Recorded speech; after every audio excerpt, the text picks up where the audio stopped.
Hi friends, welcome back to our channel. ఈరోజు మసాలా వంకాయ curry ఎలా చేయాలో చూద్దామండి. ఈ కర్రీని చాలా సింపుల్గా ఈజీగా చేసేసుకోవచ్చు. టేస్ట్ కూడా చాలా బాగుంటుందండి.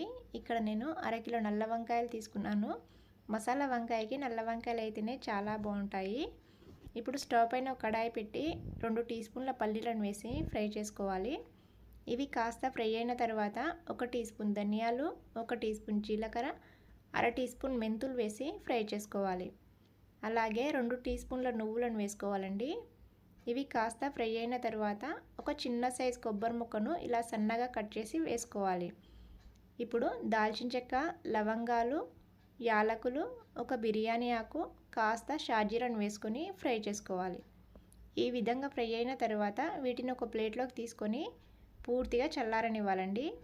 ఇలా చల్లారిన తర్వాత మిక్సీ గిన్నెలో వేసి కాస్త వాటర్ వేసుకొని మెత్తగా మిక్సీ పట్టాలి.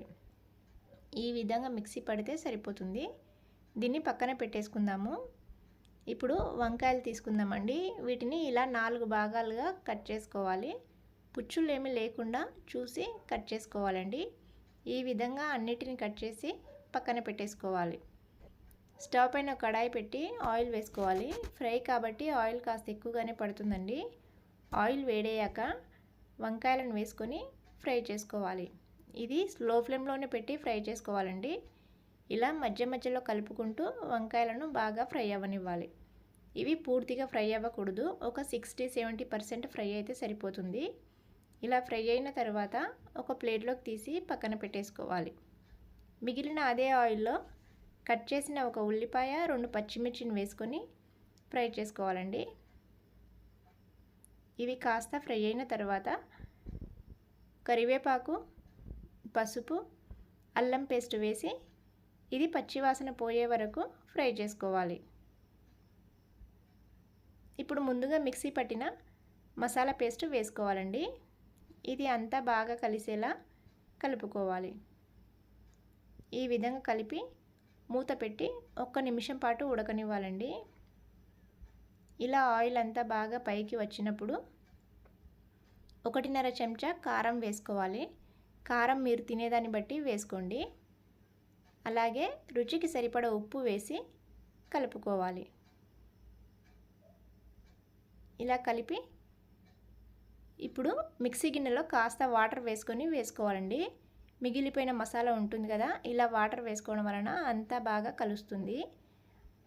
ఇప్పుడు మరొక గ్లాస్ వాటర్ వేసుకొని ఇది అంతా బాగా కలిసేలా కలపాలి.